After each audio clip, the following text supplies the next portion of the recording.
हाँ तो नमस्कार साथियों, स्वागत है आप सभी का एक बार फिर से। और आज हम बात कर रहे हैं राजस्थान भूगोल में जो पिछली परीक्षाओं में पूछे गए प्रश्न है, जो पीवाईक्यूज है, उन पे हम डिस्कस कर रहे हैं। और आज का हमारा जो टॉपिक है वो है राजस्थान का अफवाह तंत्र, या कहें कि राजस्थान की नदी प्रणाली। ठीक है, तो पिछली परीक्षाओं में इस टॉपिक से जो क्वेश्चन पूछे जाते हैं, वो क्वेश्चन जो है वो आपको ये बताते हैं कि इस टॉपिक से किस टाइप के क्वेश्चन पूछे जाते हैं, उनका प्रश्न पूछने का ट्रेंड क्या है, उस ट्रेंड को समझने के लिए। और कई बार ये रिपीट हो जाते हैं, तो दोनों चीजों के लिए हमें ये जरूरी हो जाता है कि इस सीरीज को हम देखें। तो आप सभी से स्टार्ट करने से पहले रिक्वेस्ट कि एक बार चैनल को आप सब्सक्राइब कर लें। तो शुरुआत करते हैं, सबसे पहले क्वेश्चन की ओर बढ़ते हैं। तो देखिए, आपका प्रथम क्वेश्चन है कि राजस्थान में नदी प्रवाह कितने रूप में विभाजित किया जाता है। देखिए, राजस्थान का जो ड्रेनेज सिस्टम है, जो नदी प्रवाह है, अपवाह तंत्र जिसको आप बोलते हो, क्या बोलते हो, अपवाह तंत्र। भाई, राजस्थान का ये जो अपवाह तंत्र है उसको कुल कितने भागों में विभाजित किया जाता है। पहला है 2 पार्ट में, दूसरा है 3, 4 और 5। आपको बताना है कि कितने भागों में विभाजित किया जाता है। तो आपने पढ़ा होगा कि राजस्थान की जो नदियां हैं वो 3 पार्ट में डिवाइड होती है। अपवाह तंत्र को 3 पार्ट में डिवाइड किया जाता है। राजस्थान की नदियां जो है वो कुछ एक साइड में जाती है, कुछ एक साइड जाती है और कुछ कहीं नहीं जाती है। ठीक है, तो उस आधार पर ड्रेनेज सिस्टम को 3 पार्ट में डिवाइड किया जाता है। देखिए कौन कौन सा है। पहला है वो है आंतरिक प्रवाह है। पहला है आंतरिक प्रवाह है। दूसरे की बात करें तो दूसरा है अरब सागरीय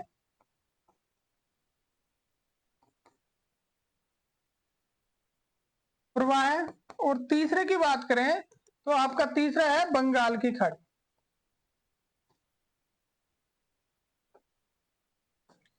देखिए, आंतरिक प्रवाह की जो नदियां हैं, ये वो नदियां हैं जो मूलतः रेगिस्तानी क्षेत्र में लगभग हम कह सकते हैं।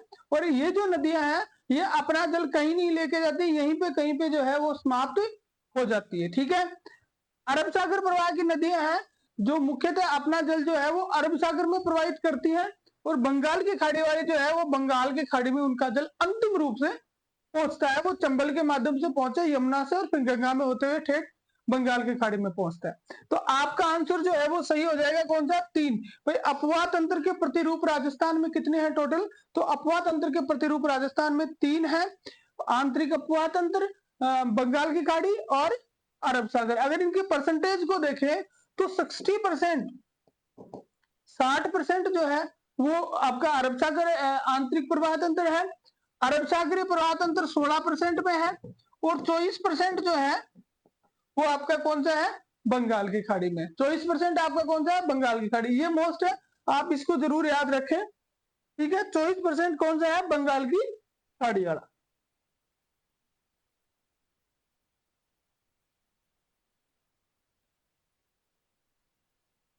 ठीक है, तो आपका आंसर हो गया आंसर ब, कि राजस्थान का जो अपवाह प्रतिरूप है वो 3 प्रकार का है। और जो आंतरिक अपवाह है वो 60% पे है, 16% पे अरब सागर है और 24% पे जो है वो क्या है, आपका बंगाल की खाड़ी अपवाह तंत्र है। ठीक है, नेक्स्ट क्वेश्चन में चलते हैं।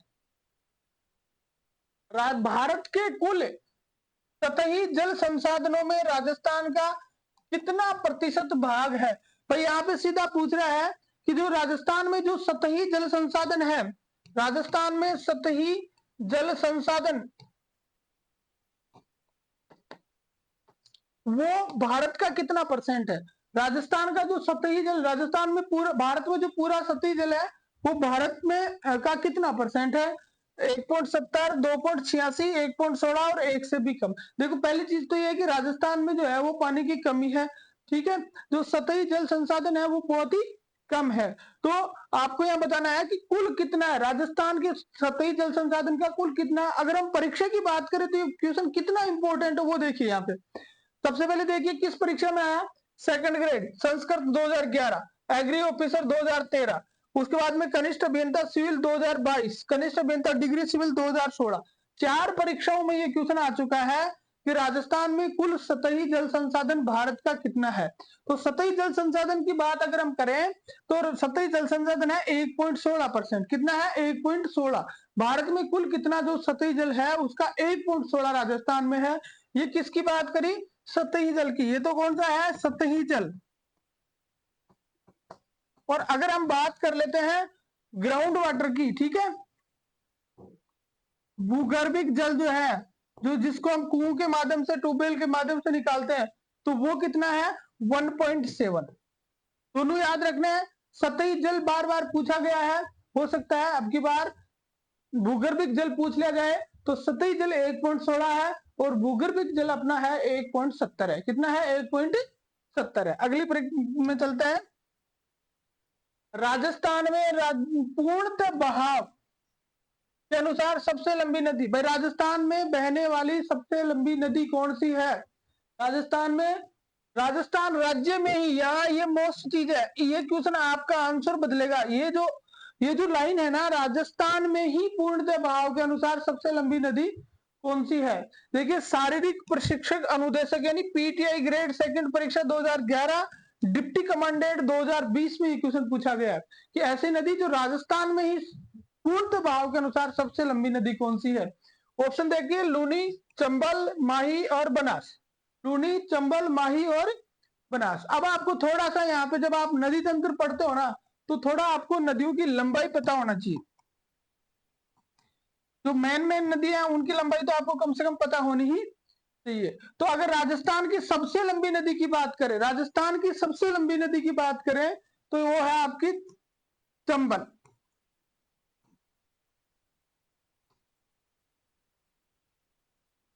राजस्थान की सबसे लंबी नदी कौन सी है? चंबल नदी है। 1051 किलोमीटर लंबी है। ठीक है। अगर हम बात करते हैं राजस्थान में पूर्ण बहाव के अनुसार सबसे लंबी नदी, तो ये आपकी आती है बनास नदी। बनास नदी जो है ये 512 किलोमीटर लंबी है। राजस्थान में ही पूर्णतः बहाव वाली सबसे लंबी नदी। ठीक है। तो आपके अगर ये पूछा जाता है कि भाई सबसे लंबी नदी कौन सी है, तो चंबल बता दोगे। ठीक है। लेकिन अगर ये पूछा जाए कि भाई आपके राजस्थान में ही बहने वाली सबसे लंबी नदी कौन सी है, तो राजस्थान में बहने वाली सबसे लंबी नदी जो है वो बनास नदी है। आपको पता होना चाहिए, खमनोर की पहाड़ियों से निकलती है। खमनोर की पहाड़ियां, खमनोर की पहाड़ियां कहां पे है? राजसमंद में, हल्दी घाटी के पास स्थित है खमनोर की पहाड़ियां, जहां से बनास नदी निकलती है और अंतिम रूप से अपना जल जो है वो कहां पे डालती है? बंगाल की खाड़ी में डालती है। चंबल, और चंबल के बाद में यमुना, यमुना के बाद में गंगा, और गंगा के बाद में सीधा जल जो है वो कहां पे जाता है? आपका बंगाल की खाड़ी में जाता है। ठीक है। तो आपका आंसर इसमें हो जाएगा बनास नदी। आप याद रखना चाहें तो लूनी की भी जो लंबाई है 495 किलोमीटर है लूनी। ठीक है। और माही जो है वो 576 किलोमीटर है। लेकिन राजस्थान में जो है वो 576 किलोमीटर नहीं बहती, 171 किलोमीटर बहती है, इसलिए ये हो गई छोटी आपकी। तो सबसे लंबी नदी जो है वो कौन सी हो गई? सबसे लंबी नदी आपकी हो गई कौन सी? चंबल, 1051 किलोमीटर। लेकिन राजस्थान में जो है वो लगभग 330 किलोमीटर के आसपास बहती है, इसलिए ये छोटी हो गई। लेकिन जो बनास नदी है वो 512 किलोमीटर की दूरी तय करती है, और पूरी दूरी जो है वो कहां पे तय करती है? पूरी की पूरी दूरी जो है ये तय करती है आपकी राजस्थान में। इसलिए राजस्थान में ही पूर्णतः बहने वाली सबसे लंबी नदी हो गई, वो कौन सी हो गई? बनास नदी होगी। ठीक है। नेक्स्ट चलते हैं। हाँ, राजस्थान में सर्वाधिक विस्तृत जल ग्रहण क्षेत्र, देखो हमने अभी पहले तो बात करी किस चीज की? लंबाई की। पहले तो हमने बात करी किसकी? लंबाई की। अब हम बात कर रहे हैं जल ग्रहण क्षेत्र। किसकी? जल ग्रहण क्षेत्र। तो प्रश्न है कि राजस्थान में सर्वाधिक विस्तृत जल ग्रहण क्षेत्र वाली नदी है कौन सी? नदी है जिसका जल ग्रहण क्षेत्र सर्वाधिक है? लूनी, साबरमती, माही और बनास। लूनी, साबरमती, माही और बनास, जिसका जलग्रहण क्षेत्र सर्वाधिक है। देखिए, राजस्थान में अगर जलग्रहण, कुल जलग्रहण क्षेत्र की बात करें,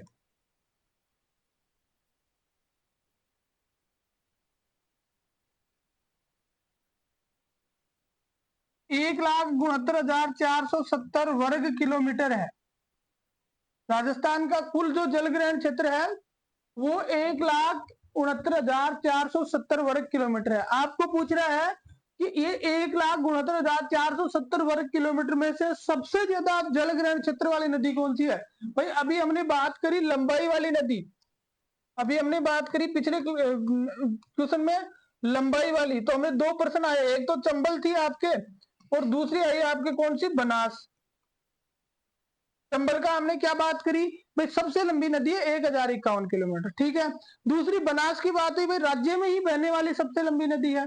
ये तो हो गई लंबाई की बात हो गई। अब प्रश्न आ गया आपके कहां पे, सबसे ज्यादा विस्तृत जलग्रहण क्षेत्र जिसका कैचमेंट एरिया जो है वो सबसे ज्यादा है, ठीक है, वो कौन सी नदी है। अब प्रश्न यहाँ ये भी पूछा जा सकता है कि राजस्थान का जलग्रहण क्षेत्र कितना है, तो भाई राजस्थान का जलग्रहण क्षेत्र आपको याद होना चाहिए 1,69,470 वर्ग किलोमीटर, 1,69,470 वर्ग किलोमीटर। अब इस 1,69,470 वर्ग किलोमीटर में सबसे ज्यादा कैचमेंट एरिया जलग्रहण क्षेत्र किसका है, तो देखिए आपका आंसर यहाँ पे हो जाएगा बनास नदी, क्योंकि सबसे ज्यादा वही बहती है 512 किलोमीटर में, तो 512 किलोमीटर में जब वो बहती है तो उसका कैचमेंट एरिया भी सबसे ज्यादा होगा।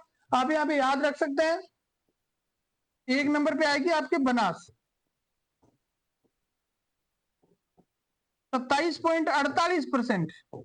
ये जो टोटल कैचमेंट एरिया है उसका 27.48% जो है वो जलग्रहण क्षेत्र किस कौन कवर करती है, बनास नदी करती है, बनास नदी तंत्र करता है, ठीक है। दूसरे नंबर की अगर हम बात करें तो दूसरे नंबर पे आएगा आपके चंबल, चंबल करता है 20.21%। चंबल नदी कितनी करती है, 20.21%। तीसरे नंबर की हम बात करें तो तीसरे नंबर पे आपके लूनी नदी आ जाएगी, लूनी नदी आपके करती है 17.18%, 17.18%। चौथी की अगर हम बात करें तो चौथे नंबर पे आपके आएगी माही नदी, माही नदी का है 9.46। और पांचवें नंबर पे आएगी आपके बाणगंगा नदी, ठीक है, 8.47%। 5 नदी तंत्रों को आपको याद होना चाहिए, मोस्ट क्वेश्चन है। राजस्थान का जल ग्रहण क्षेत्र जो है, कुल जल ग्रहण क्षेत्र कितना है, तो 1,69,470 वर्ग किलोमीटर है। सबसे ज्यादा बनास का 27.48%, 2 नंबर पे चंबल 20.21%, 3 नंबर पे आपके आ जाएगा क्या, लूनी नदी 17.18%, 4 नंबर पे आपके आ जाएगी माही 9.46% और 5 नंबर पे आपके आ जाएगी बाण गंगा नदी 8.47%। देखिए ये फैक्ट ऐसे हैं जो परीक्षा के लिए याद होना जरूरी है। यहां से आप 3 क्वेश्चन एक साथ कर सकते हो। पहला क्वेश्चन ये सबसे लंबी नदी कौन सी है, ठीक है, आप इसके अनुसार अंदाजा लगा सकते हो और सीधा बनास आंसर आ जाएगा, ठीक है। दूसरा ये राजस्थान का जलग्रहण क्षेत्र कितना है वो यहां से आपको मिल जाएगा। अगला क्वेश्चन ये कि भाई ये सीक्वेंस पूछ लिया जाए, जलग्रहण क्षेत्र के हिसाब से सबसे लंबी 5 नदियों के नाम बताइए या व्यवस्थित कीजिए, वो आप यहां से कर सकते हो, ठीक है। तो आपका आंसर हो जाएगा इसमें द कि सबसे ज्यादा जलग्रहण क्षेत्र की कुल विस्तृत जलग्रहण क्षेत्र वाली नदी कौन सी है, वो है आपकी बनास नदी। अगर आपको सही लगा, आपको सही लग रहा है तो एक बार लाइक करो, ठीक है, सही लग रहा है लाइक करो, नहीं लग रहा है मत करना। नेक्स्ट में चलते हैं। हाँ अगला देखो, कौन सी नदी अंतः प्रवाहित नदी नहीं है, कौन सी नदी अंतः प्रवाहित नदी नहीं है। देखो हमने अभी बात करी थी ना कि 3 प्रकार का अपवाह तंत्र है राजस्थान का, 3 प्रकार का अपवाह तंत्र है राजस्थान का। उसमें एक था अंतः प्रवाहित अपवाह तंत्र, कितने परसेंट आया था अंतः प्रवाहित अपवाह तंत्र, 60%। राजस्थान के 60% भूभाग में जो है वो अंतः प्रवाहित अपवाह तंत्र है, ये हमने बात करी थी। तो इनमें से आपको नदियों के नाम दिए, आपको बताना है कौन सी नदी जो है वो अंतः प्रवाही नहीं है।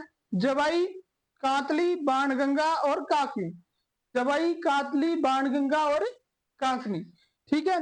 कातली नदी जो है कि अगर हम बात करें, पहले इनका उद्गम देखो, थोड़ा सा दिमाग में जोर डाल के थोड़ा सा इनका उद्गम देखो, आपको अपने आप समझ में आ जाएगा। देखिए काकली नदी जो है वो कहां से निकलती है, तो खंडेला की पहाड़ियों से, खंडेला की पहाड़ियां कहां पे है, कहां पे है खंडेला की पहाड़ियां, सीकर में, ठीक है। पहली चीज होगी, सिक्कर से निकल गई भाई। ठीक है, दूसरी बात आती है बाणगंगा नदी। बाणगंगा नदी जो है वो निकलती है बैराट की पहाड़ियों से। अब ये बैराट की पहाड़ियां पहले तो कहां पड़ती थी, जयपुर में पड़ती थी, लेकिन आजकल इनका स्थान बदल गया, आजकल इनका जिला बदल गया। 41 जिला अपडेट लिख रहे हैं ना अपन, तो इनका जिला बदल गया, और इनका जिला कौन सा हो गया, कोटपुतली बहरोड। बैराट की पहाड़ियां कहां पे है, बैराट की सभ्यता पूछ लिया जाए,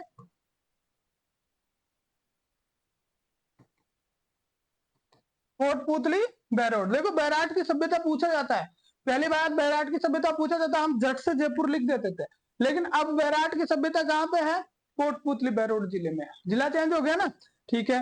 उसके बाद में आपके आती है काकनी नदी, आपके आती है कौन सी, काकनी नदी। ये काकनी नदी कहां पे है भाई, तो ये कोटड़ी गांव है, कोटड़ी कोटरी है, ये कहां पे है, जैसलमेर में। जैसलमेर के कोटरी गांव से इसका उद्गम होता है। अब बच गई कौन सी, जवाई नदी। जवाई नदी पे भी आ जाओ, इसका भी लिख लेते हैं, इसमें क्या समस्या आ रही है। जवाई नदी जो है वो पाली जिले में है, गोरिया गांव, कहां पे है, पाली, यहां से इसका उद्गम होता है। अब ये सारी चीजें लिखने का तात्पर्य क्या है भाई, आपको अगर ये पूछ लिया जाए कि कौन सी नदी का उद्गम कहां होता है, तो वो याद होना चाहिए। ठीक है, तो गोरिया गांव पाली से होता है किसका, जवाई नदी का उद्गम। जवाई बांध बना हुआ है, मारवाड़ का अमृत सरोवर कहते हैं, कई चीजें। जब राजस्थान की सिंचाई परियोजनाएं पढ़ेंगे तब हम डिटेल में उसको पढ़ेंगे। ठीक है, कातली नदी खंडेला की पहाड़ियों से निकलती है, उसका क्षेत्र तोरावाटी कहलाता है। ठीक है, यहाँ एक फैक्ट और लिख सकते हो आप। तो अब देखो, सबसे पहले चीज तो हम अपने क्वेश्चन को हल करते हैं। कातली नदी जो है वो क्या करती है, जवाई नदी की बात करते हैं। जवाई नदी जो है उसका अंत कहां होता है, तो जवाई नदी जो है आपकी, ये कहां समाप्त होती है, ये लूनी में मिलती है। किस में मिलती है, लूनी नदी में मिलती है, और लूनी नदी में जाके कच्छ की खाड़ी में विलीन होती है। और लूनी नदी को हम किस में मानते हैं, अरब सागर प्रवाह तंत्र की नदी मानते हैं। तो जवाई का पानी चला गया। प्रश्न ये पूछ रहा था कि अंत प्रवाहित नदी कौन सी नहीं है, कौन सी नहीं है, जवाई नहीं है। क्यों नहीं है, क्योंकि वो लूनी की सहायक नदी है। और लूनी नदी को किस में मानते हैं, अपन अंत प्रवाही में नहीं मान के किस में मानते हैं, अपन मानते हैं अरब सागर प्रवाह तंत्र में मानते। ठीक है, तो आपका आंसर तो हो जाएगा जवाई। ठीक है, अब यहां से दो फैक्ट आपको और याद रखने हैं। खंडेला कांतली नदी की बात करी हमने, कांतली नदी कहां पे है, खंडेला की पहाड़ियों से निकलती है, कांतली नदी खंडेला की पहाड़ियों से निकलती है। ठीक है, और ये जो है वो राजस्थान की अंत्य प्रवाह की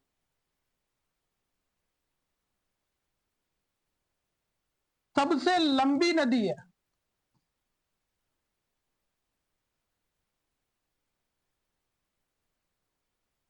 दो किलोमीटर लंबी है। राजस्थान की अंत्य प्रवाह की सबसे लंबी नदी है कौन सी, कांतली नदी। कितनी लंबी है, 100 किलोमीटर इसकी लंबाई है। कितनी लंबाई है, 100 किलोमीटर लंबाई है।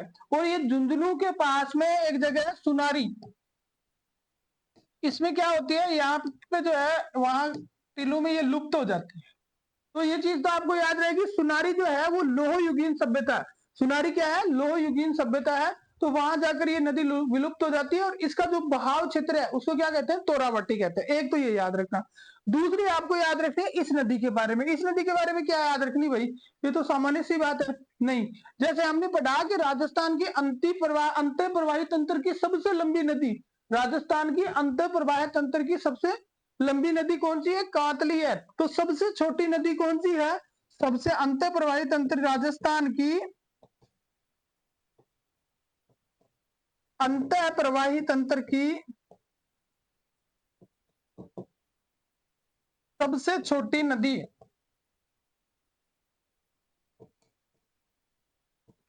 ये तो सबसे लंबी होगी, ये कौन सी होगी, सबसे छोटी। अब इसकी लंबाई हमने 100 किलोमीटर लिखी, ये लिख लो 27 किलोमीटर। ये कितने किलोमीटर चलती है, सिर्फ 27 किलोमीटर चलती है। कितनी चलती है, सिर्फ 27 किलोमीटर चलती है। तो पता चल गया कि इनमें से कौन सी नदी ऐसी है जो अंतर प्रवाह नदी नहीं है, तो वो कौन सी है, जवाई नदी नहीं है। ठीक है, नेक्स्ट में चलते हैं। हाँ, अब अगला क्वेश्चन है, निम्न में से कौन सी नदी अरब सागर में गिरती है। निम्न में से कौन सी नदी जो है वो कहाँ पे गिरती है? अरब सागर में गिरती है। भाई बताना है कौन सी नदी जो है वो अरब सागर में गिरती है। ऑप्शन है चंबल, बनास, माही और काली सिंध। चंबल, बनास, चंबल, बनास, माही और काली सिंध। ठीक है, अब देखो कहाँ कहाँ प्रश्न आया। व्याख्याता कॉलेज परीक्षा 2014 में आया है। इसके साथ 2023 में जो ईओआरओ का एग्जाम हुआ था, उस ईओआरओ के एग्जाम में भी ये पूछा गया। तो आपको पता होना चाहिए कि इनमें से कौन सी नदी जो है वो अरब सागर तंत्र की नहीं है। आप एक सूत्र याद रख लो। मैं एक ट्रिक बताता हूं आपको। आप एक ट्रिक याद रखो, इस ट्रिक से आपको लगभग 99% आप उसको पकड़ लोगे।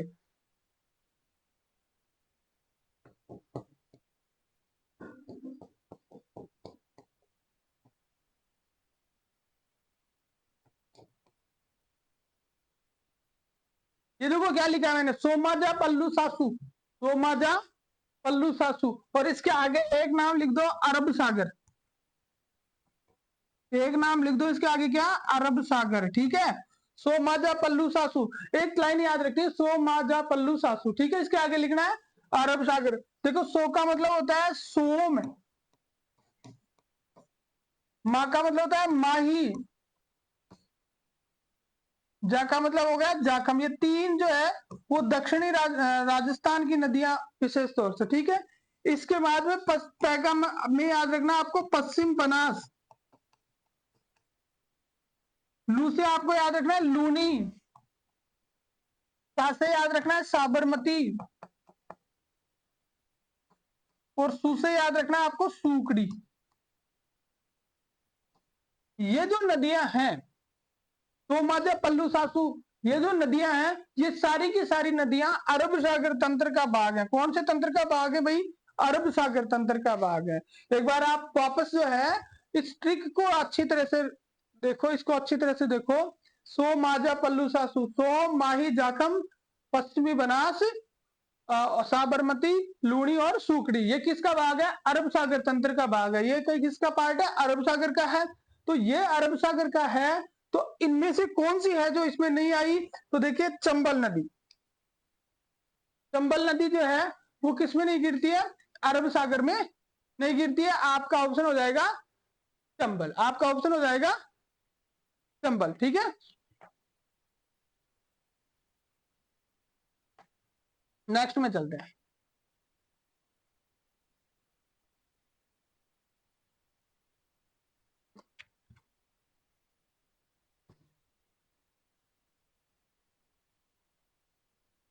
फिर उसके बाद में देखो, निम्न में से कौन सी राजस्थान की नदी बंगाल की खाड़ी के अपवाह तंत्र का भाग नहीं है? अब पहले तो पूछा था अरब सागर का, और अब की बार पूछ लिया किसका? बंगाल की खाड़ी का। भाई इनमें से कौन सी नदी जो है जो बंगाल की खाड़ी में नहीं गिरती है? बंगाल की खाड़ी नदी तंत्र में नहीं गिरती है। आपके पास ऑप्शन दिए हुए हैं चंबल, माही, बनास और खारी। चंबल, माही, बनास और खारी। ठीक है, चंबल, माही, बनास और खारी के बाद में हम बात करेंगे। ठीक है, तो देखो क्या है, आपको यहाँ पे वही ट्रिक अपने वाली लगानी है। सोमाजा पल्लू सासू। ठीक है, सोम, सोम, माही, जाखम, पश्चिमी बनास, लूनी, साबरमती और सूकड़ी, ये किस में गिरती है? ये सारी की सारी ये गिरती है भाई अरब सागर में। तो इनमें से कोई नाम आया क्या यहाँ पे? इस यहाँ पे इनमें से कोई नाम आया? आया ये नाम माहिएरा। ठीक है, आंसर हो जाएगा कि इनमें से कौन सा नदी तंत्र जो है वो बंगाल की खाड़ी नदी तंत्र का पार्ट नहीं है। तो कौन सी नहीं है? माही। कहां गिरती है? अरब सागर में, खंबात की खाड़ी में।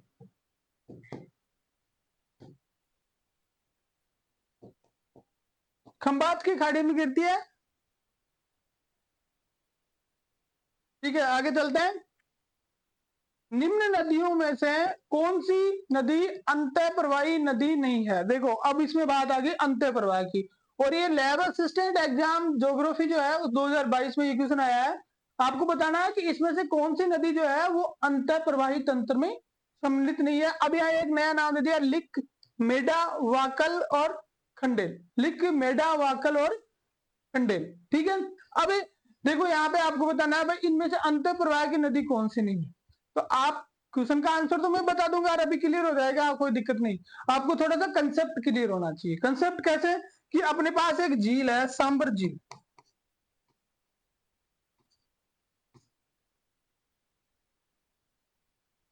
इस सांबर झील में कौन कौन सी नदियों का पानी आता है वो याद रखो पहले तो।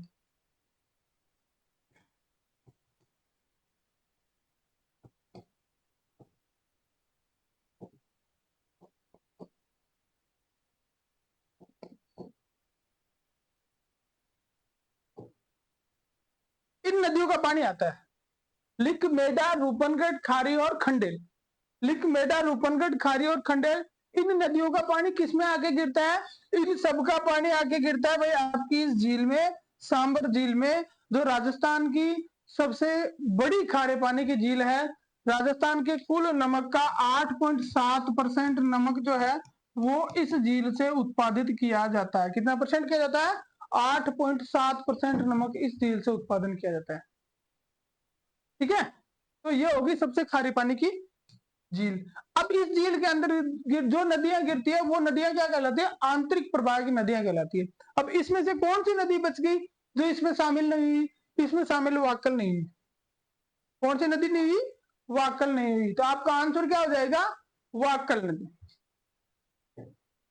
आपको पता होना चाहिए गोरा गांव ये कहां पे पड़ता है? उदयपुर में। गोरा गांव जो उदयपुर में है, यहां से इस नदी का क्या होता है? उद्गम होता है। यहां से इस नदी का क्या होता है? उद्गम होता है। उद्गम होने के बाद में ये नदी जो है एक दूसरी नदी में मिलती है, इसका मिलन होता है। उस कौन सी नदी से होता है? उसका नाम है, आपका नाम याद रखना, साबरमती। ये नदी किससे मिल जाती है? साबरमती से मिल जाती है। तो गोरागांव कोट जो गोगुंदा है उदयपुर, वहां से उद्गम हो गया और साबरमती में मिल जाती है। और मिलकर आगे साबरमती किस पार्ट की आ गई? अरब सागर तंत्र की आ गई। तो आगे अपना पानी कहाँ ले जाती है? अरब सागर में ले जाती है। इसका मतलब जाहिर सी बात है अंतर प्रवाह की नदी नहीं है। ठीक है, मानसी वाकल परियोजना इस पे उदयपुर में है। उदयपुर में इसमें एक परियोजना है, मानसी वाकल परियोजना।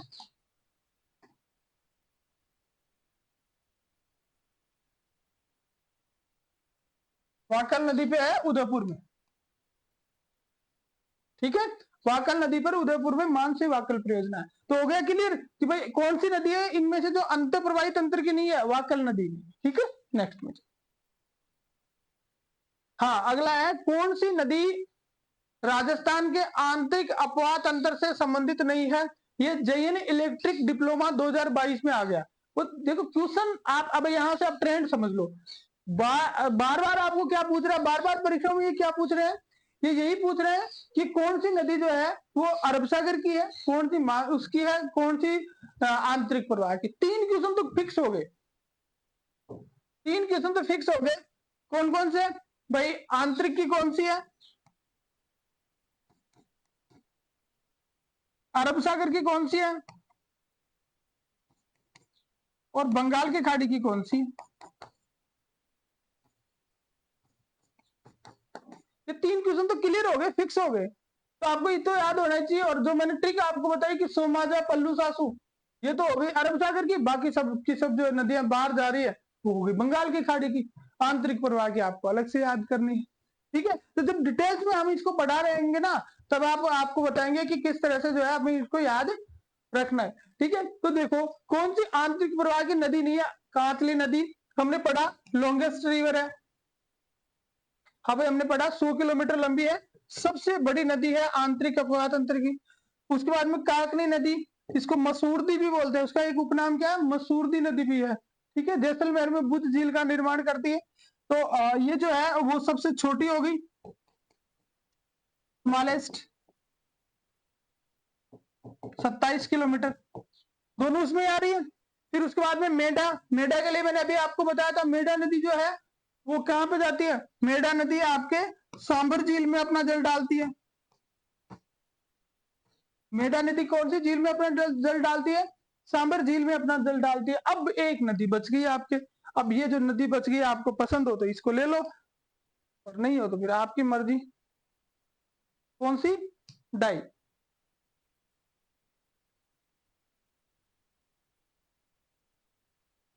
ठीक है, आपका आंसर हो जाएगा डाई नदी। अब डाई नदी की भी अगर छोटी सी चीज देखना चाहो तो आप देख सकते हो कि ये जो डाई नदी है ये कहां से निकलती है, नसीराबाद की पहाड़ियों से।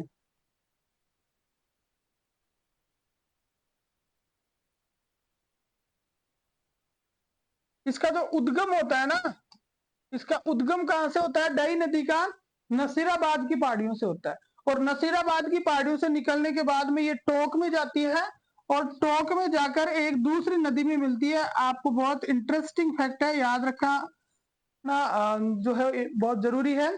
टोंक में जाती है, टोंक में एक नदी आती है आपकी बनास। इस बनास में क्या करती है, मिल जाती है, बनास नदी में मिल जाती है। और बनास नदी में मिलकर ये जो है एक जगह है टोंक में, राजमहल। कौन सी जगह है, राजमहल। इस स्थान पे आकर ये मिलती है, राजमहल में, ये बनास में मिलती है। और यहीं पर एक नदी और आती है, बनास, डाई, और एक आती है कौन सी, खारी। तो यहाँ बनता है आपका त्रिवेणी संगम। यहाँ क्या बनता है, त्रिवेणी संगम। कौन कौन सी नदियों का बनता है, तीनों नदियां याद रखो। राजमहल टोंक के अंदर, राजमहल टोंक के अंदर बनास नदी कौन से तीन नदियों के साथ मिलकर त्रिवेणी संगम बनाती है। एक हो गई खुद बनास, दूसरी ये जो अभी आप बात कर रहे हो डाई, और तीसरी हो गई खारी। तीसरी हो गई खारी। तो त्रिवेणी संगम बन रहा है कहां पे, राजमहल टोंक में, बनास, डाई और खारी का। आंसर कहां से स्टार्ट किया था, अपन कहां पहुंच गए। बस ये फैक्ट बताने के लिए ही इस तरह के क्वेश्चन जो है वो इसमें लिए गए, ताकि इससे इर्द गिर्द कुछ भी पूछे आप प्रिपेयर रहो, आप पूरी तरह से तैयार रहो, आप किसी प्रकार से जो है पीछे नहीं रहो। नेक्स्ट में चलते हैं। निम्न में से कौन सी राजस्थान की एक नदी अंतः प्रवाही प्रणाली के अंतर्गत नहीं है। अब देखो यहाँ वही चीज यहाँ पूछ रहा है फिर, और परीक्षा देखो कौन कौन सी है। परीक्षा है एलडीसी 2018, पुस्तकालय अध्यक्ष librarian third 2020, third grade maths and science 2023। मतलब 3 परीक्षाओं में इसने इस क्वेश्चन को फिर रिपीट किया कि कौन सी नदी जो है वो अंतः प्रवाह प्रणाली तंत्र की नदी नहीं है। कौन सी नदी अंतः प्रवाह प्रणाली तंत्र की नदी नहीं है। देखो ऑप्शन देखो, जाखम, कांतली, काकनी और घग्गर। जाखम, कांतली, काकनी और घग्गर। अब इन 2 नदियों की बात तो हम पहले कर चुके हैं, लॉन्गेस्ट और स्मॉलेस्ट। अब भाई तीसरी नदी और आ गई घग्गर, ठीक है। तो भाई राजस्थान में जो है वो एक नदी है ये घग्गर, ठीक है। ये भी किसकी पार्ट है, आंतरिक प्रवाह, अंत प्रवाह की नदी है, सब जानते हैं, ठीक है। तो इसमें आपको याद रखना है राजस्थान की एकमात्र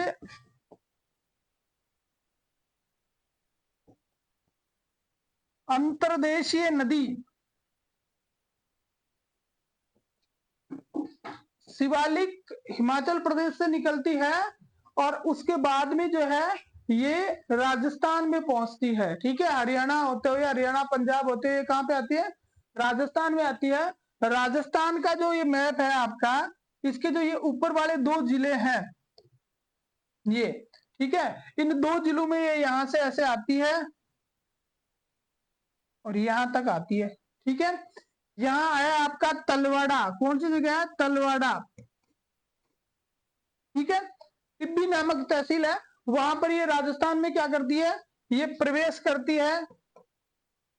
और इसके जो बहाव का ये जो गंगानगर और हनुमानगढ़ का क्षेत्र है, ये हो गया आपका हनुमानगढ़ और ये हो गया आपका गंगानगर। ये जो क्षेत्र है इसको प्राचीन काल में इसी के कारण क्या कहते थे, योद्धे कहते थे। क्या कहते थे, योद्धे कहलाता था। जब इसमें बाढ़ आती है, बहुत ज्यादा पानी होता है, तो ये यहाँ पहुंचती है और ये जगह का नाम है फोर्ट अब्बास। पाकिस्तान में पहुंचती है, पाकिस्तान में इस जगह का नाम है फोर्ट अब्बास, ठीक है। वहां तक पहुंचती है। ये जो क्षेत्र है पूरा का पूरा, यहां पर इसको कहते हैं हकरा, सॉरी नाली कहते हैं यहाँ पे, और पाकिस्तान में इसको कहते हैं हकरा। बस घग्गर नदी में तो और बचा ही क्या है। राजस्थान में लगभग 100 किलोमीटर बहती है, लगभग 100 किलोमीटर में बहती है। टोटल अगर लंबाई देखें तो 465 किलोमीटर है। और हरियाणा में बनवाली सभ्यता, सिंधु घाटी सभ्यता का एक पार्ट है बनवाली सभ्यता हरियाणा में, और राजस्थान में कालीबंगा सभ्यता, ये इसके किनारे स्थित है। ठीक है, तो घग्गर नदी पूरी हो गई आपकी छोटे से में कि भाई राजस्थान की एकमात्र अंतर्देशीय नदी है जो दो देशों के बीच में है। ठीक है, उसके बाद में फोर्ट अब्बास तक जाती है। पाकिस्तान में हकरा कहते हैं, हनुमानगढ़ गंगानगर में नाली कहते हैं, हनुमानगढ़ गंगानगर के पार्ट को योद्धे कहते हैं। 465 किलोमीटर टोटल लंबी है, 100 किलोमीटर के लगभग राजस्थान में है। ठीक है, तो ये भी नहीं हो सकती। अब अपना प्रश्न था कि कौन सी एक नदी अंत प्रवाह प्रणाली के अंतर्गत नहीं आती है, तो बच गई कौन सी आपकी, जाखम। कौन सी बच गई, जाखम। आपको पता होना चाहिए माही नदी जो है, उस माही नदी की सहायक नदी है, माही नदी की सहायक नदी है। और माही नदी किस में जाती है, माही नदी जो है वो अरब सागर तंत्र का पार्ट है। किसका पार्ट है, अरब सागर तंत्र का पार्ट है माही नदी। तो माही नदी का पानी अरब सागर में जाएगा, तो ऐसा तो है नहीं कि अलग अलग डिवाइड कर देंगे भाई, जाखम का पानी उसमें नहीं जाएगा। सोम, माही और जाखम तीनों नदियों का पानी किस में जाता है, आपका अरब सागर में जाता है। तो आपका आंसर हो जाएगा ए, जाखम। अगले में चलते हैं। चंद्रभागा एवं कोठारी नदी किस अपवाह तंत्र का भाग। अब देखो यहाँ पे इन्होंने क्वेश्चन को थोड़ा चेंज किया। पहले आपको अपवाह तंत्र का नाम देके और फिर पूछ रहा था क्या, नदी, और यहां भी इन्होंने क्या किया, यहां नदी का नाम देके और क्या पूछ लिया, अपवाह तंत्र। बात वो की वही है।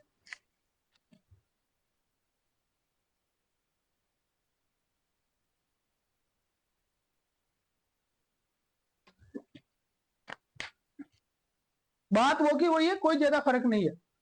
दोनों नदियों के बारे में आपको बताना किस अपवाह तंत्र का भाग है। ऑप्शन देखिए आपके, खंबात की खाड़ी, आंतरिक अपवाह तंत्र, कच्छ की खाड़ी अपवाह तंत्र, और बंगाल की खाड़ी का अपवाह तंत्र। और आया कब, जेल प्रहरी एग्जाम 2018, जेल प्रहरी एग्जाम 2018 में पूछा गया। उससे पहले आपको ये पता होना चाहिए कि ये दोनों नदियां कहां से निकलती है और कहां जाती है। ठीक है, सबसे पहले चंद्रभागा नदी की बात करते हैं। इसका उद्गम जो है सेसली नामक जगह है, गांव का नाम क्या है, सेसली, और ये कहां पड़ता है, झालावाड़। सेसली नामक जगह है झालावाड़ में, यहां से इसका उद्गम होता है।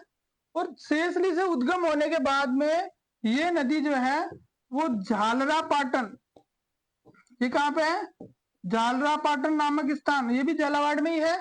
वहां पे जो है वो एक नदी आती है काली सिंध। इस काली सिंध नदी में क्या हो जाता है, मिल जाती है, काली सिंध नदी में मिल जाती है। भाई उद्गम हुआ झालावाड़ से, झालावाड़ में ही समाप्त हो गई, सेसली से उद्गम हो गया और काली सिंध में मिल गई। अब यहां से दिमाग लगा लो, अब यहां से आपके दिमाग की बत्तियां जलनी चाहिए कि भाई काली सिंध नदी किसकी सहायक नदी है। तो काली सिंध जो है वो चंबल की सहायक नदी है।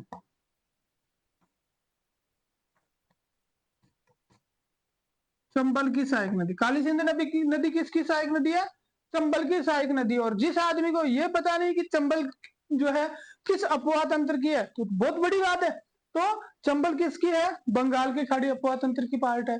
अब एक का क्लियर हो गया आपके पास कि भाई बंगाल की खाड़ी अपवाह तंत्र की है, चंद्रभागा। ठीक है, फिर आते हैं अपन कोठारी नदी। कोठारी नदी जो है वो कहां से निकलती है, तो कोठारी नदी के उद्गम की बात करेंगे हम दिवेर की पहाड़ियों से।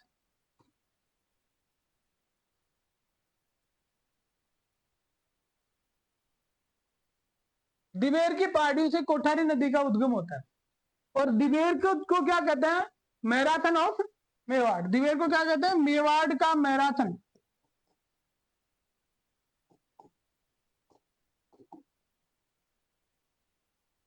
भाई मेवाड़ का मैराथन कहते हैं दिवेर को, क्यों कहते हैं, उसका कारण जो है ना वो आपको पता होना चाहिए। ये आप कमेंट्स करोगे, मैं आपको बता देता हूं कि अमर सिंह जो थे, महाराणा प्रताप के पुत्र अमर सिंह जो थे, उन्होंने दिवेर में एक मुस्लिम शासक को हराया गया, एक मुस्लिम सेनापति को हराया था।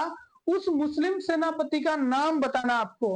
वो मुस्लिम सेनापति जिसको दिवेर के युद्ध में अमर सिंह द्वारा हराया गया था। कमेंट्स जरूर करें। वो मुस्लिम सेनापति जिसको दिवेर के युद्ध में किसने हराया था? अमर सिंह ने हराया था। और उसके बाद में जो है वो महाराणा प्रताप का विजय अभियान यहां से शुरू हुआ। इसलिए कर्नल जेम्स टॉप ने दिवेर के युद्ध को क्या कहा है? मेवाड़ का मैराथन कहा है। क्या कहा है? मेवाड़ का मैराथन कहा। आप सभी लोग कमेंट्स करें, जो जो वीडियो देख रहे हैं वो सभी लोग कमेंट्स करके बताएं कि उस सेनापति का नाम क्या था।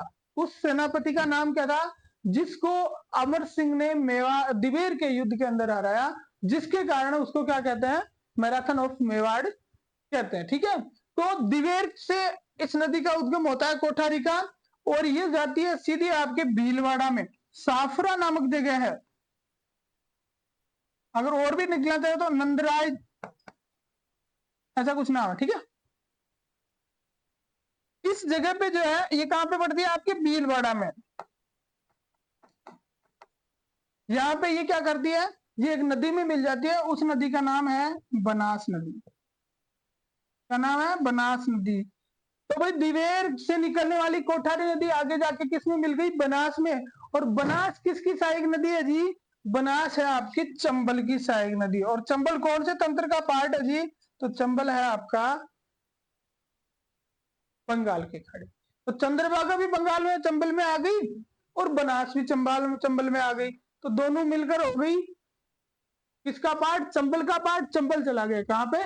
बंगाल की खाड़ी में। आपका आंसर हो गया द बंगाल की खाड़ी अपवाह तंत्र। चंद्रभागा और कोठारी नदी किसका पार्ट है? बंगाल की खाड़ी अपवाह तंत्र का पार्ट है। बंगाल की खाड़ी अपवाह तंत्र का पार्ट। ठीक है, याद रखना।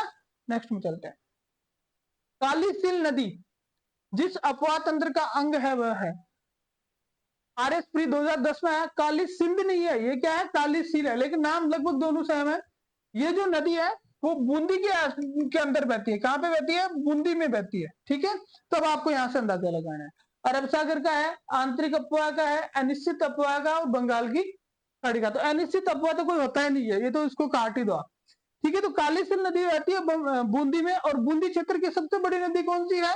आपकी है चंबल। वहां के जितने नदी नाले हैं ना, सब अंतिम रूप से चंबल में समाप्त हो जाता है, और चंबल उनका पानी लेके चली जाती है। ठीक है, तो चंबल नदी किसकी है? बंगाल की खाड़ी तंत्र की भाग है। तो आपका आंसर हो जाएगा द बंगाल की खाड़ी तंत्र। कौन सा पार्ट हो जाएगा? बंगाल की खाड़ी तंत्र। तो काली सिंध नदी जो है वो किस अपवाह तंत्र का पार्ट है? आरएस में आया हुआ क्वेश्चन है भाई 2010 में, बंगाल की खाड़ी तंत्र का। ठीक है, नेक्स्ट में चलते हैं। बिजराल की पहाड़ियां से निकलने वाली खारी नदी निम्न में से किस अपवाह तंत्र का पार्ट है? बिजराल की पहाड़ी। देखो बिजराल गांव की पहाड़ियां कहां पे है? सबसे पहले तो आपको पता होना चाहिए, ये है राजसमंद। बिजराल गांव की पहाड़ियां कहां है? राजसमंद। इस बिजराल गांव की पहाड़ियों से एक नदी निकलती है, प्रयोगशाला सहायक 2016। प्रयोगशाला सहायक 2016 में आया था। और अभी जो ईओ का एग्जाम हुआ था ना, उस ईओ एग्जाम 2025 जो री एग्जाम था, उसके अंदर भी ये क्वेश्चन आया था। बिजराल गांव की पहाड़ियों से निकलने वाली जो खारी नदी है, तो वो कहां पे जो है वो किस नदी तंत्र का या किस अपवाह तंत्र का पार्ट है? बार बार वही अपवाह तंत्र, वही चीज पूछी जा रही है। देखो किस अपवाह तंत्र का पार्ट है। ठीक है, तो अभी हमने पीछे पढ़ा कि भाई जो राजमहल है, पहले ऑप्शन देख लो, कोई बंगाल की खाड़ी, अरब सागर, अनिश्चित और आंतरिक अनिश्चित, तो काट ही दो, कोई मतलब ही नहीं है। ठीक है, तो अभी हमने पीछे पढ़ा, एक जगह का नाम पढ़ा राजमहल।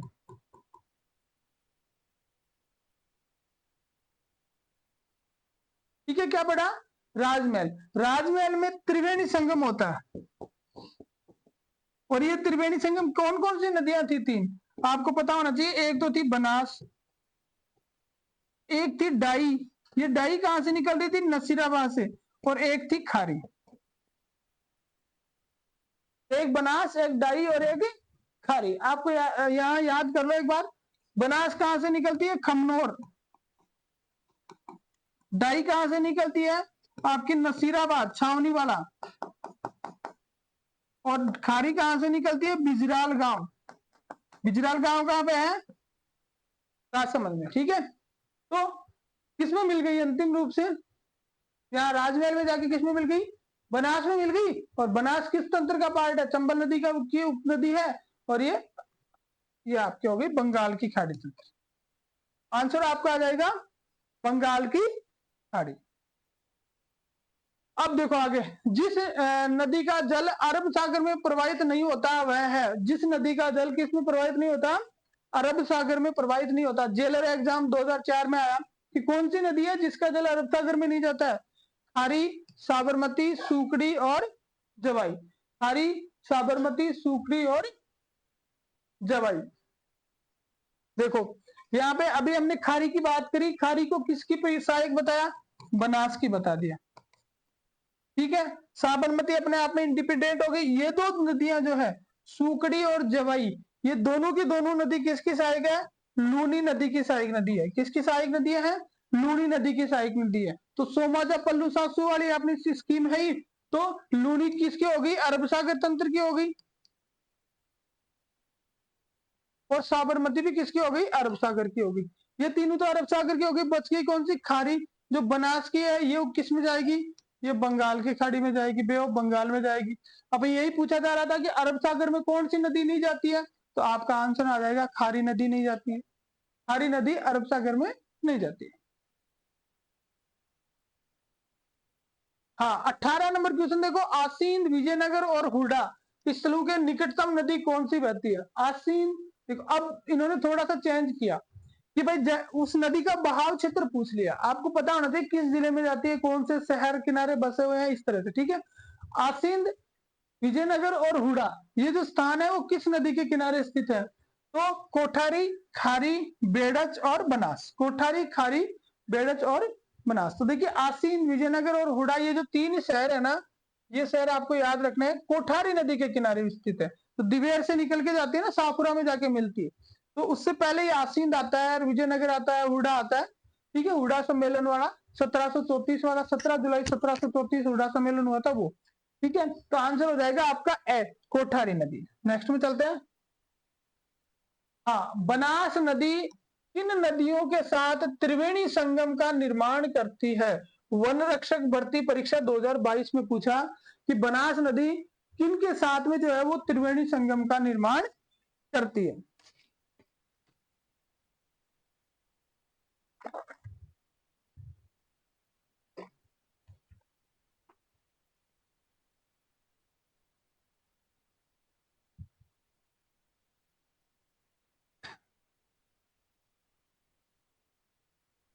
देखो ऑप्शन है बेड़च और मेनाल, मेनाल और गंभीरी, मेनाल और कोठारी, बेड़च और गंभीरी। देखो बनास का संगम अगर हम देखें तो बनास सबसे ज्यादा संगम बनाती है। राजस्थान में त्रिवेणी संगम की बात कर रहे हैं हम। राजस्थान में त्रिवेणी संगम,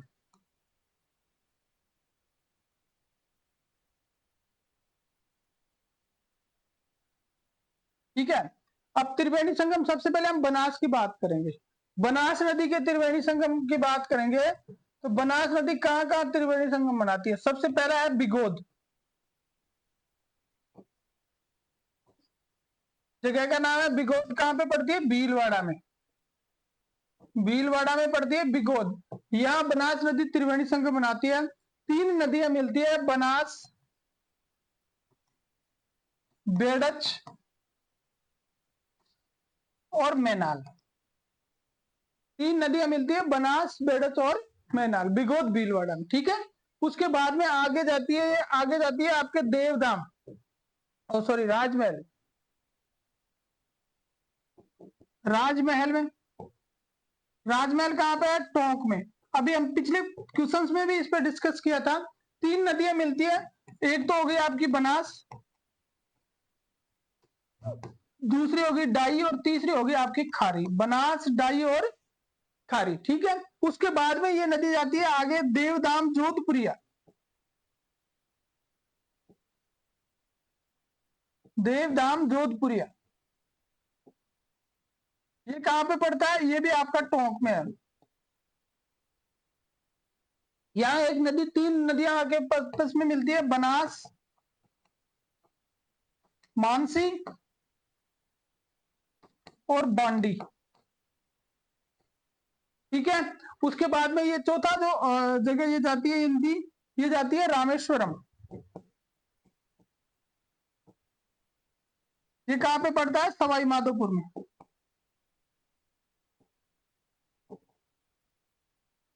ठीक है, सवाई माधोपुर में यहाँ पे तीन नदियां मिलती है,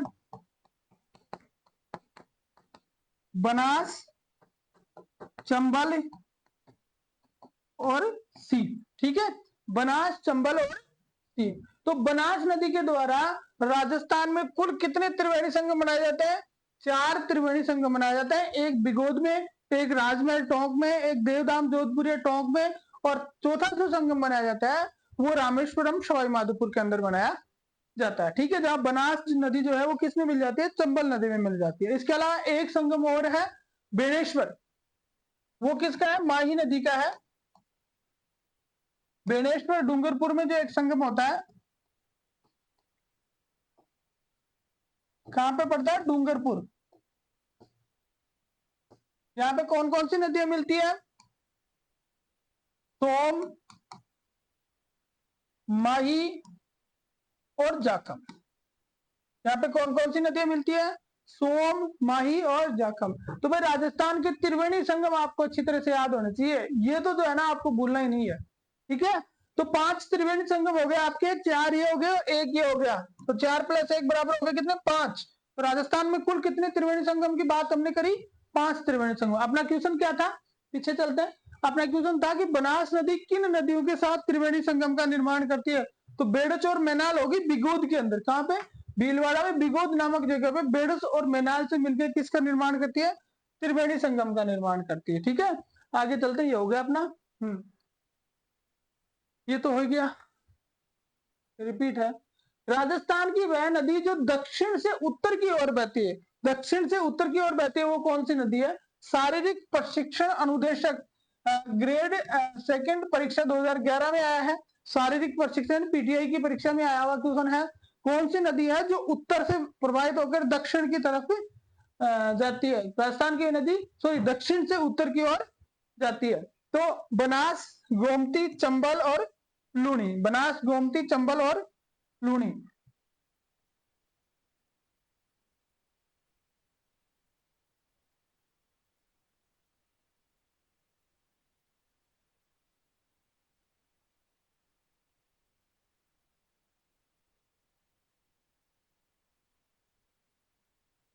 तो ये राजस्थान है। ठीक है, अब यहां से एक नदी प्रवाहित होती है ये इस एरिया में, ऐसे घूमती है, ऐसे चलती है, ऐसे चलती है और ऐसे चलती है और ऐसे चलती है, यहां से आती है यमुना नदी।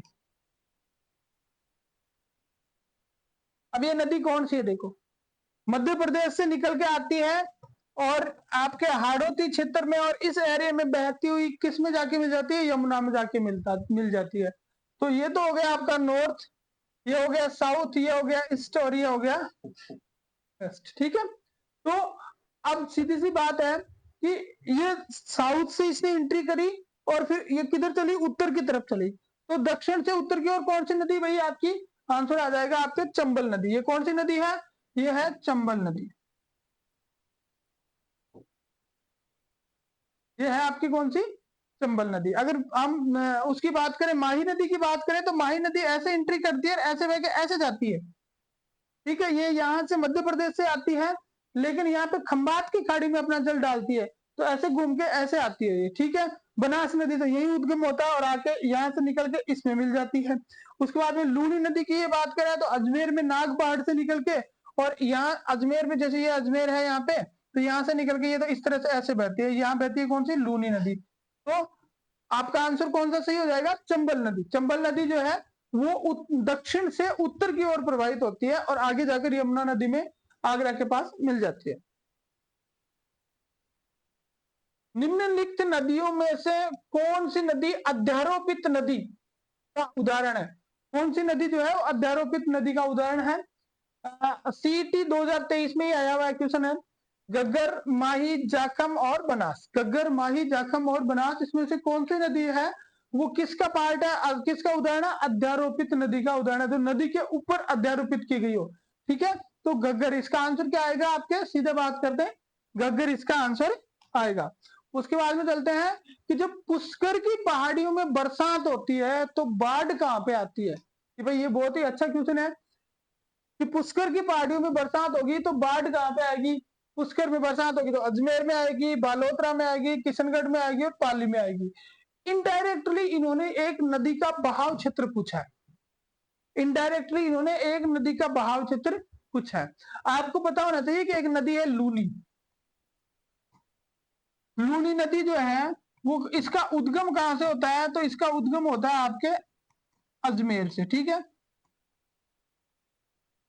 ठीक है, अजमेर से, नागपाड़ से ये उद्गम होता है, पहले साबरमती कहलाती है, फिर गोविंदगढ़ के आसपास जाके लूनी कहलाने लगती है। ठीक है, ये जो नदी है, ये नदी क्या करती है, ये पश्चिमी राजस्थान में बहती है, और पश्चिमी राजस्थान में बहते बहते ये जाती है कहां पे, सबसे पहले जैसे अजमेर से निकली, अजमेर से निकलने के बाद जैसे ये ब्यावर चली गई, भाई नया जिला बना ना, फिर ये पाली आ गई, नागौर आ गई, फिर जोधपुर हो गया, फिर उसके बाद में आ गया आपके बालोतरा,